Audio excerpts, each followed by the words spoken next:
गजपति जिलार छेलीगढ़ प्रकल्प निर्माण में क्षतिग्रस्त होता क्षुद्र चाषी व्यवसायी और पशुपालन कर जीविका निर्वाह करुवा लोक मैंने थैथान दाबी जिला प्रशासन द्वारस्थ होती। प्रतिभा जणाइवाई पारलाखेमुंडी स्थित स्टाडियम छकरू एक शोभायात्रा बाहरी जिलापाल कार्यालय पहुंची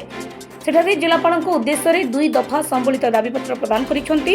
उक्त दाबीपत्र संपूर्ण विस्थापित तालिकाभुक्त करने आर्थिक क्षतिपूरण देवा और अन्यत्र घरबारी प्रदान करने उल्लेख रही। शताधिक परिवार आगामी दिन में आईन आश्रय नेबे बोली कहछन्ति। राली कर कारण कौन आमर से छेलीगढ़ जल सेचन प्रकल्प पूरा लोक आम गाँव को 5-6 खंड गाँ प्राय 1000-1200 परिवार को विस्थापित कर क्षतिपूरण दे सब थैथान कले किंतु से आम जो निर्भर कर चलुलु से व्यवसाय पत्र आम सब बुढ़िया बसला तेणुक आम तो व्यवसाय नी तो आम चली पारूनु आमको मत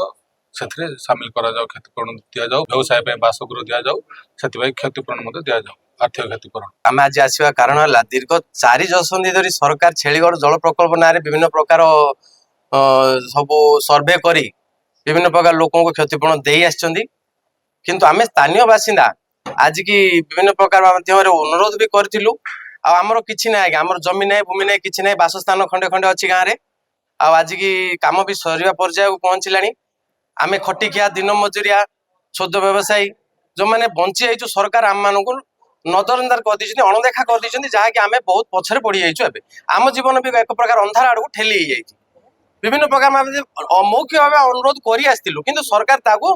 बर्तमान सुधा शुणिले आम चाहूँ बर्तमान कौन आमर जो घर खंडे अच्छी जहाँकि बर्तमान पलैब आमको बासस्थान अन्यत्र कौटी स्थानांतरित कर दिंतु आ द्वितीय कथा है संपूर्ण क्षतिग्रस्त तालिका आमको भी अंतर्भुक्त करूँ जहाँ किसी परिवार आम छेलीगढ़ बासिंदा रही जाइए से आम पाखे सरकार पाखे आमर अनुरोध। रिपोर्ट विप्लवी परिक्रमा।